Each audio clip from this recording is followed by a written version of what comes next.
ఓం నమో భగవతే వాసుదేవాయ. భగవద్గీత 4వ అధ్యాయం దివ్య జ్ఞానము 1వ శ్లోకం. శ్రీ భగవాన్ ఉవాచ ఇమం వివస్వతే యోగం ప్రోక్తవాన హమ వ్యయం వివస్వాన్మనవే ప్రాహ మనురిక్ష్వాకవే బ్రవీత్. దేవాది దేవుడైన శ్రీకృష్ణ భగవానుడు అంటున్నాడు, నాశనము లేని ఈ యోగ శాస్త్రమును నేను వివస్వానునకు అనగా సూర్యదేవునికి ఉపదేశించాను. వివస్వానుడు దానిని మానవ జాతి పితయైన మనువుకు ఉపదేశించాడు. మనువు తిరిగి దానిని ఇక్ష్వాకు రాజునకు ఉపదేశించాడు. భగవంతుడు ఏమంటున్నాడంటే, నాశనము లేనటువంటి యోగ శాస్త్రాన్ని మొట్టమొదటగా సూర్యదేవుడికి ఉపదేశించాను. సూర్యదేవుడు మానవ జాతి పిత అయినటువంటి మనువుకి ఉపదేశించాడు. మనువు దానిని ఇక్ష్వాకు రాజునకు ఉపదేశించాడు. సూర్యలోకము మొదలుకొని ఇతర అన్ని లోకములలోని రాజులందరికీ ప్రాచీన కాలం నుండి భగవద్గీత ఉపదేశించబడినట్లు మనకు ఇక్కడ భగవద్గీత చరిత్ర ద్వారా తెలుస్తుంది. సమస్త లోకములకు చెందిన రాజులు తమ తమ లోకములలోని ప్రజలను రక్షించుట కొరకై ప్రత్యేకముగా నిర్దేశించబడినారు. కనుకనే ప్రత్యేకించి రాజవంశీయులందరూ ప్రజలను చక్కగా పరిపాలించుటకు మరియు వారిని లౌకిక బంధములు, కామ బంధములు నుండి రక్షించుట కొరకై వారు తప్పక భగవద్గీతా శాస్త్రమును పూర్తిగా అవగాహన చేసుకోవాలి. మానవ జన్మ అనేది దేవాది దేవుని నిత్య సంబంధముతో కూడిన ఆధ్యాత్మిక జ్ఞాన సాధన కొరకై ఉద్దేశించబడింది. ఈ సందేశమును విద్య, సంస్కృతి, భక్తి ద్వారా జనులందరికీ తెలియచేయుట అన్ని దేశ పాలకుల బాధ్యత. మరో విధముగా చెప్పవలన అన్ని దేశముల పాలకులు ప్రజల శ్రేయస్సు కొరకై ఈ యొక్క కృష్ణ చైతన్య విజ్ఞానమును విస్తృతముగా ప్రచారం చేయవలెను. దానితో జనులందరూ ఈ గొప్ప శాస్త్రపు సహాయంతో లబ్ధి పొంది తమకు లభించిన మానవ జన్మను సద్వినియోగపరచుకొనుచు జయప్రదమైన మార్గంలో పయనించగలుగుదురు. ఈ మన్వంతరములో సూర్యదేవుడు వివస్వానుడుగా పిలువబడుతున్నాడు. అతడు సూర్యగ్రహ మండలములోని సమస్త గ్రహములకు మూలమైన సూర్యలోకాధిపతి. బ్రహ్మ సంహిత 5:52లో ఈ క్రింది విధముగా తెలపబడినది. యచ్చక్షురేష సవిత సకల గ్రహానాం రాజా సమస్త సురమూర్తి రశేష తేజాః యస్య జ్ఞాయ భ్రమతి సంభృత కాలచక్రో గోవిందమాది పురుషం తమహం భజామి.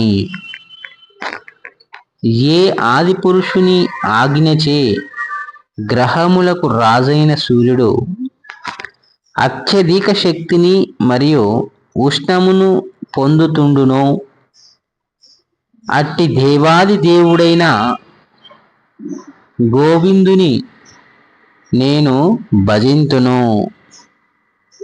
అట్టి సూర్యుడు ఆ భగవానుని నేత్రముగా భాషించుచు అతని ఆజ్ఞలకు లోబడి తన కక్షలో పరిభ్రమించును అని బ్రహ్మదేవుడు స్తుతించాడు. సూర్యుడే సమస్త గ్రహములకు రాజై ఉండెను. ప్రస్తుతము వివస్వానుడు అను పేరుగల సూర్యదేవుడు ఇతర అన్ని గ్రహములకు ఉష్ణమును మరియు వెలుగును సమకూరుస్తూ వాటిని నియంత్రించడి సూర్యమండలమును పరిపాలిస్తున్నాడు. అతడు శ్రీకృష్ణుని ఆజ్ఞను అనుసరించే తన కక్షలో పరిభ్రమిస్తున్నాడు. ఈ భగవద్గీత శాస్త్రమును అవగాహన చేసుకొనుటకు శ్రీకృష్ణ భగవానుడు మొదట వివస్వానుని తన ప్రథమ శిష్యునిగా చేసుకొనెను. కనుకనే గీత అనాదిగా వస్తున్నట్టి ప్రామాణిక శాస్త్ర గ్రంథమే గాని అప్రమాణికమైన లౌకిక పండితుల కొరకు ఉద్దేశించబడిన కాల్పనిక గ్రంథము కాదు. మహాభారతం శాంతి పర్వతం 348, 51, 52లో భగవద్గీత చరిత్రను ఈ విధముగా మనం చూడవచ్చును. త్రేతాయుగాదౌ చ తతో వివస్వాన్ మనవే దదౌ మనుచ్చ లోకభృత్యర్థం సుతాయిక్ష్వాకవే దదౌ ఇక్ష్వాకునా చ కథితో వ్యాప్య లోకానవస్థితః.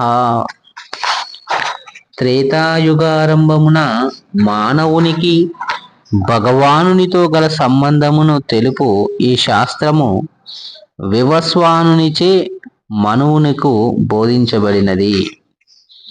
మానవ జాతికి మనువు తండ్రి అగుటచే దానిని తన పుత్రుడు భూమండలముకు రాజు శ్రీరామచంద్రుడు అవతరించిన రఘువంశముకు మూల పురుషుడైన ఇక్ష్వాక మహారాజునకు అందించాడు.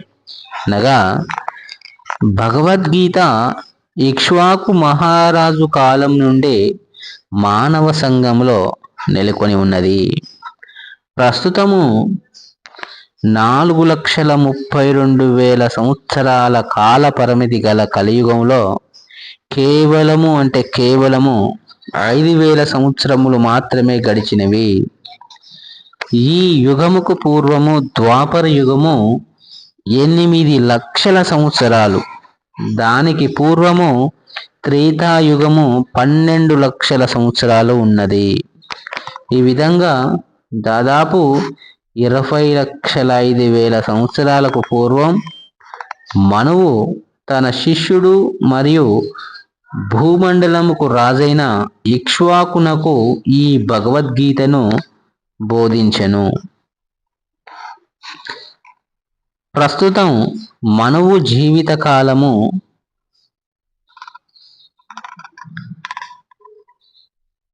30,53,00,000 సంవత్సరాలు కొనసాగునని గణించబడెను.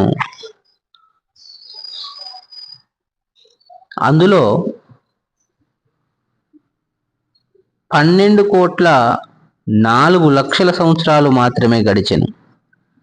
మనువు జనించుటకు పూర్వమే భగవద్గీత భగవానుని ద్వారా తన శిష్యుడైన వివస్వానునకు చెప్పబడిన దాని అనుసరించి దాదాపు 12,04,00,000 సంవత్సరాలకు పూర్వం ఇది చెప్పబడినని స్థూలముగా అంచనా వేయవచ్చును. అదే జ్ఞానము మానవ సంఘములో దాదాపు 20 లక్షల సంవత్సరాలుగా వ్యాప్తిలో కలదు. 5,000 సంవత్సరాలకు పూర్వం శ్రీకృష్ణ భగవానుడు దానిని తిరిగి అర్జునునకు ఉపదేశించెను. గీతను ఉపదేశించిన శ్రీకృష్ణ భగవానుని అనుసరించి ఇదియే భగవద్గీత స్థూల చరిత్ర. సూర్యదేవుడైన వివస్వంతుడు కూడా స్వయముగా క్షత్రియుడు మరియు సూర్యవంశ క్షత్రియులందరికీ పూర్వ పితామహుడగుట చేత అతనికి భగవద్గీత జ్ఞానము ఉపదేశించబడినది. భగవద్గీత శ్రీకృష్ణ భగవానుని చేత స్వయంగా ఉపదేశించబడుట చేత ఇది వేద సదృశమైనది. గీతలోని జ్ఞానము అపౌరుషేయము అంటే మానవాతీతము, ఎట్టి మనోకల్పిత వివరణలు లేకుండా వైదిక సాహిత్యపు ఆదేశములను యథాతథముగా అంగీకరించున్నట్లుగానే భగవద్గీత ఆదేశములను కూడా ఎట్టి లౌకిక వివరణలు లేకుండా యథాతథముగా అంగీకరించవలెను. లౌకిక విద్వాంసులు తమ ఇష్టానుసారము భగవద్గీతను గూర్చి ఊహాగానాలు ఎన్ని చేసినను అది ఎన్నటికినీ భగవద్గీత యథాతథము కాబోదు. కనుకనే భగవద్గీతను యథాతథముగా గురు శిష్య పరంపర ద్వారానే అంగీకరించవలెను. అట్టి దివ్య జ్ఞానమును శ్రీకృష్ణ భగవానుడు మొదట సూర్యదేవునికి బోధించగానే సూర్యదేవుడు తన పుత్రుడైన మనువుకు, ఆ తరువాత మనువు తన పుత్రుడైన ఇక్ష్వాకునకు ఉపదేశించినట్లుగా ఇక్కడ వివరించబడినది.